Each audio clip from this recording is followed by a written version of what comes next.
गीता में भगवान कृष्ण ने कहा है, हर जीवित व्यक्ति के अंदर आत्मा मौजूद रहती है। जैसे ही यह शरीर से निकल जाती है, शरीर निर्जीव हो जाता है, यानी आत्मा एक जीव है जिसके चले जाने से शरीर जीव विहीन हो जाता है। शरीर से जुड़े सारे नाते रिश्ते सब खत्म हो जाते हैं। गीता में श्री कृष्ण कहते हैं, मैं हर व्यक्ति में आत्मा रूप में मौजूद हूँ, यानी यह आत्मा ईश्वर का स्वरूप है। आत्मा अजर अमर अविनाशी। गीता में श्री कृष्ण ने आत्मा को अमर और अविनाशी बताया है, जिसे न शस्त्र कट सकता है, पानी इसे गला नहीं सकता, अग्नि इसे जल नहीं सकती, वायु इसे सोख नहीं सकती। यह तो ऐसा जीव है जो व्यक्ति के कर्मफल के अनुसार एक शरीर से दूसरे शरीर में भटकता रहता है। आत्मा का आकार। कठोपनिषद एवं गरुड़ पुराण में बताया गया है कि आत्मा अंगूठे के आकार की होती है। गरुड़ पुराण में तो इस अंगूठे के आकार की जीवात्मा को ही कर्मफल को भोगने वाला बताया गया है। आत्मा का निवास स्थान हृदय में होता है। इस बात का उल्लेख श्री कृष्ण ने गीता में इस प्रकार किया है, ईश्वर सर्वभूताना हृदयेर्जुन तिष्ठति, भ्राम्यन् सर्वभूतानि यंत्रारूढ़ानि माया। आत्मा के काम। आत्मा प्रकाश पुंज है जो सूक्ष्म शरीर के रूप में जीवित व्यक्तियों के अंदर मौजूद रहती है।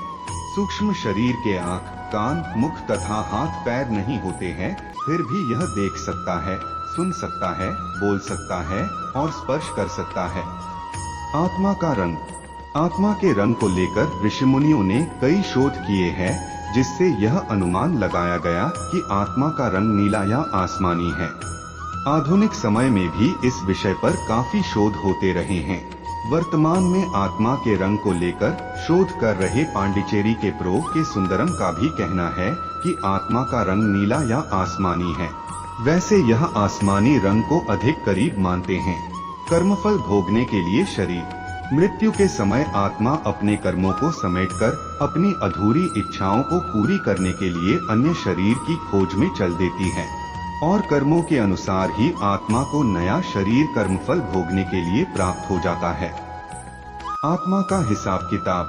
हिमाचल प्रदेश के चंबा जिले में एक मंदिर है जहां आत्माओं का लेखा जोखा रखा जाता है। यह यमराज का मंदिर है।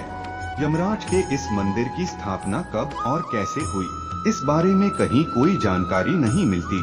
मंदिर के जीर्णोद्धार के बारे में कहा जाता है कि चंबा रियासत के राजा ने 6वीं शताब्दी में यह कार्य करवाया था। हालांकि जिक्र पूरे मंदिर के बजाय केवल मंदिर की सीढ़ियों के जीर्णोद्धार का ही मिलता है। चित्रगुप्त करते हैं कर्मों का हिसाब किताब। यमराज के इस मंदिर में आत्मा के कर्मों का पूरा लेखा जोखा चित्रगुप्त करते हैं। मंदिर परिसर में एक खाली कमरा है। मान्यता है कि यही चित्रगुप्त का कमरा है जहां पर वह मृत व्यक्ति की आत्माओं का हिसाब किताब करते हैं। इसके बाद दूत आत्मा को यमराज के कक्ष में लेकर जाते हैं। गरुड़ पुराण में भी यमराज के दरबार का जिक्र किया गया है। वह बिल्कुल इस मंदिर परिसर जैसा ही है। जैसा कि उसमें 4 दिशाओं में 4 द्वार के बारे में बताया गया है, मंदिर में भी 4 दिशाओं में 4 द्वार है। यही वजह है कि लोग इसे ही यमराज का मंदिर मानते हैं। इस मंदिर परिसर में चित्रगुप्त के कक्ष में आत्मा के उल्टे पैर भी दर्शाए गए हैं।